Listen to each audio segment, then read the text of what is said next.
Handwriting কপির PDF file যেটা রয়েছে আমাদের সেটা থেকে 2024 সালে বিজ্ঞান থেকে কতগুলো প্রশ্ন কমন পড়েছিল সেটা আজকে এই ভিডিওর মাধ্যমে দেখাবো। এখানে 1 নম্বর প্রশ্ন হচ্ছে তড়িৎ বিশ্লেষণের সূত্র কে আবিষ্কার করেন? এটা হচ্ছে ফ্যারাডে। এটা কিন্তু হুবহু আমাদের পিডিএফ ফাইল থেকে কমন পড়ে। 2 নম্বর প্রশ্ন জেনারেটরের কাজ কি? এটার কাজ হচ্ছে যান্ত্রিক শক্তি থেকে তড়িৎ শক্তিতে রূপান্তর। এটাও হুবহু কমন পড়েছিল।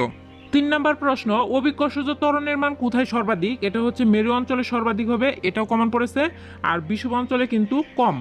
4 নম্বর প্রশ্ন সবচেয়ে ভারী মৌলিক গ্যাস কোনটি? এটা আমাদের পিডিএফ ফাইল থেকে কমন পড়েনি। এটার মৌলিক গ্যাস হচ্ছে রেডন। আমাদের 5 নম্বর প্রশ্ন জারণ বিক্রিয়ায় নিচের কোনটি ঘটে? এটা হচ্ছে ইলেকট্রন বর্জন হয়। এটা কিন্তু অনেক ভিডিওতে আমরা দেখাই থাকি।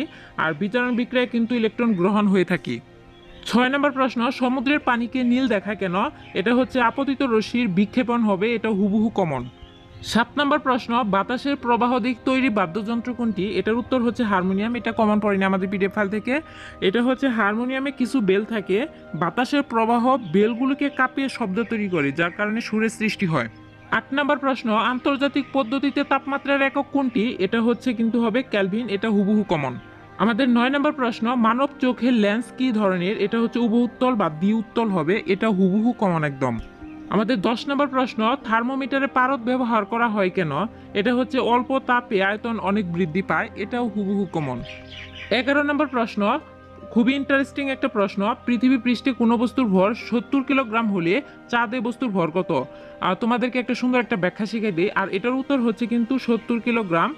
আর এখানে বস্তুর ভর কিন্তু এম দ্বারা প্রকাশ করা হয়, আর বস্তুর ওজন কিন্তু ডব্লিউ দ্বারা প্রকাশ করা হয়। এখন কোনো বস্তু যদি কোনো বস্তুর ভর যদি যেখানেই যাক না কেন, সেটা চাঁদে যাক আর যেখানে উপর দিকে উঠুক, ভরের কোনো পরিবর্তন হয় না, কিন্তু ওজনের পরিবর্তন হয়। তাহলে কিন্তু যদি ভর দেওয়া থাকে তাহলে 70 কিলোগ্রামই উত্তর হবে। যদি এখানে বস্তুর ওজন দেওয়া থাকতো তাহলে কিন্তু পরিবর্তন হতো। তোমাকে কিন্তু তখন মানে অঙ্কের সিস্টেম করে সেটা বের করতে হতো। তাহলে আশা করি বুঝতে পারছো যে ভর পরিবর্তন হয় না, ওজন পরিবর্তন হয়। 12 নম্বর প্রশ্ন মানবদেহের জন্য সবচেয়ে উপকারী কোলেস্টেরল কোনটি? এটা হচ্ছে এইচডিএল। এটা হুবহু কমন। তাহলে 2025 সালে শিক্ষার্থীবৃন্দরা তোমরা দেখতেই পাচ্ছ যে কতগুলো প্রশ্ন 2024 সালে কমন ছিল। আমরা একদম প্রুফ দেখাতে পারবো। এখানে দেখো, তাহলে তোমরা যদি একদম চান্স পেতে চাও, ভালোভাবে পড়াশোনা করতে চাও, যে সময়টুকু আছে আশা করি এখনও যদি আমাদের পিডিএফ ফাইলটা সুন্দর করে পড়ো তাহলে কিন্তু কমন পাবে ইনশাল্লাহ। এটা আমরা গ্যারান্টি সহকারে বলতে পারি। তো হ্যান্ডরাইটিং কপির পিডিএফ ফাইলটা হচ্ছে 550 টাকা। এটা কিন্তু এমনি এমনি না, এখানে সাম্প্রতিক তথ্যগুলা বিভিন্ন গুরুত্বপূর্ণ, যেমন জুলাই ও ভুটানের আর বিভিন্ন গুরুত্বপূর্ণ তথ্যগুলো এখানে দিয়ে দেওয়া হবে পিডিএফ আকারে। এর বাইরে অন্য কোনো বই পড়তে হবে না তোমাদেরকে, আর কোনো টেনশনই করতে হবে না। আর এখান থেকেই কমন পাবে। এখানে বিপুল পরিমাণ তথ্য অ্যাড করা রয়েছে। আর এটা এমসিকিউ আকারে তৈরি, তোমাদের পড়তে সুবিধা হবে। আর এটা কিন্তু কুরিয়ার করা হয় না, এটা আগেই বলে দেওয়া হচ্ছে। এছাড়াও তোমরা আমাদের এক্সাম বেসে অ্যাড হতে পারো। এখানে অনেক ফ্রি এক্সাম নেওয়া হবে। আর এছাড়া এই ব্যাচে অ্যাডমিট হতে হলে তোমাকে 300 টাকা দিয়ে ভর্তি হতে হবে। টপিক ভিত্তিক এক্সাম নেওয়া হবে ভর্তি পরীক্ষার আগ পর্যন্ত একদম। তো যোগাযোগ করতে পারো এই নাম্বারে, হোয়াটসঅ্যাপে মেসেজ করবে অনলি, আর এই নাম্বারে কল করে বিস্তারিত জেনে নিতে পারো। 13 নম্বর প্রশ্ন বিবর্ধক কাজ কোন ধরনের বিম্ব গঠন করে? এটা হচ্ছে উল্টো বিপরীত হবে, এটাই হচ্ছে রাইট অ্যান্সার। এটা কমন পড়ে নাই। 14 নম্বর প্রশ্ন মানব দেহে মোট কশেরুকার সংখ্যা কতটি? এটা হচ্ছে 33টি উত্তর হবে, এটা হুবহু কমন পড়েছিল। তারপর হচ্ছে 15 নম্বর এইচপিভি টিকা কোন রোগ প্রতিরোধে কার্যকর? এটা হচ্ছে জরায়ুর মুখের ক্যান্সার। এটা কমন পড়ে নাই, সো সরি। 16 নম্বর প্রশ্ন হৃৎপিণ্ড কোন ধরনের পেশি দ্বারা গঠিত? এটা হচ্ছে বিশেষ ধরনের অনৈচ্ছিক পেশি। আমি যেগুলো হুবহু কমন বলতেছি এটা হুবহু কমন। সেই প্রশ্নগুলো একদম হুবহু কমন পড়েছে, তোমাদেরকে আমি হোয়াটসঅ্যাপে দিয়ে দিবনি। 17 নম্বর প্রশ্ন হুবহু কমন নিচে কোন গ্যাস অ্যাসিড ধর্মী? এটা হচ্ছে কার্বন ডাইঅক্সাইড। এটা হবে কার্বন ডাইঅক্সাইড, খ নম্বর উত্তর হবে। 18 নম্বর প্রশ্ন দুধে কোন ধরনের অ্যাসিড থাকে? এটা হচ্ছে ল্যাকটিক অ্যাসিড। এটা তো হুবহু কমন একদম, কারণ এটা একটা ইজি প্রশ্ন।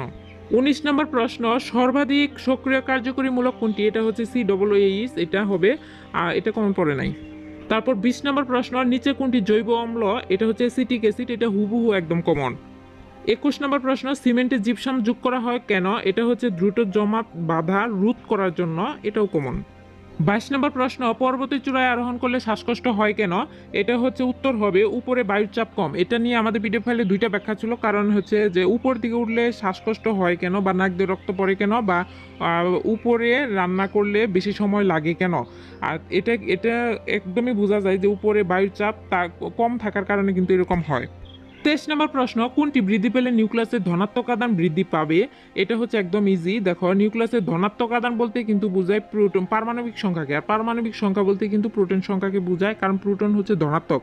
তাহলে অবশ্যই কি পারমাণবিক সংখ্যা, এটাই হবে কি আর রাইট আনসার, মানে ধনাত্মক আদান বৃদ্ধি পায় আর কি। তারপর 24 নম্বর প্রশ্ন, নিচের কোনটি ভাইরাস জনিত রোগ? এটা হচ্ছে জিকা। জিকা মানে জিকা ভাইরাস, এটাও কমন একদম হুবহু আমাদের পিডিএফ ফাইল থেকে। 25 নম্বর প্রশ্ন, গ্লাইকোলাইসিস প্রক্রিয়াটি উদ্ভিদের কোথায় সংঘটিত হয়? এটা হচ্ছে সাইটোপ্লাজমে হবে।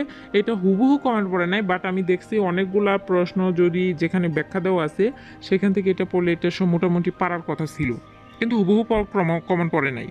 তারপর 26 নম্বর প্রশ্ন, খেজুরের কাঁচা রসে কোন ধরনের ভাইরাস পাওয়া যায়? এটা হচ্ছে নিপা ভাইরাস, এটাও কমন। 27 নম্বর প্রশ্ন, কুষ্ঠরোগ সম্পর্কে নিচে কোনটি সঠিক? এটা হচ্ছে ব্যাকটেরিয়া জনিত, মানে এটা হচ্ছে ব্যাকটেরিয়া জনিত রোগ, এটা হচ্ছে হুবহু কমন একদম। ব্যাকটেরিয়া জনিত ভাইরাস জনিত রোগ কোনগুলো, এটা একদম সুন্দর ছন্দাকারে দেওয়া ছিল এক সময়। তারপর 28 নম্বর প্রশ্ন, নিচে কোনটি মনোস্যাকারাইড? এটা হচ্ছে গ্লুকোজ, এটাও হুবহু কমন। তারপর হচ্ছে 29 নম্বর, ক্লোরোফিলবিহীন উদ্ভিদের নাম কি? এটা হচ্ছে ছত্রাক হবে রাইট আনসার।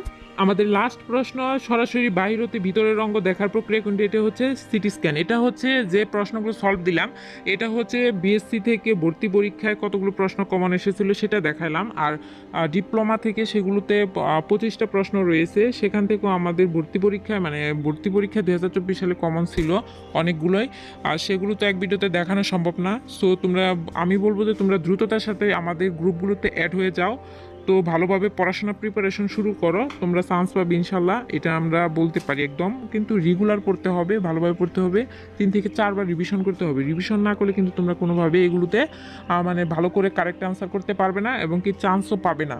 সো ভালো থাকো, সুস্থ থাকো, আল্লাহ হাফিজ।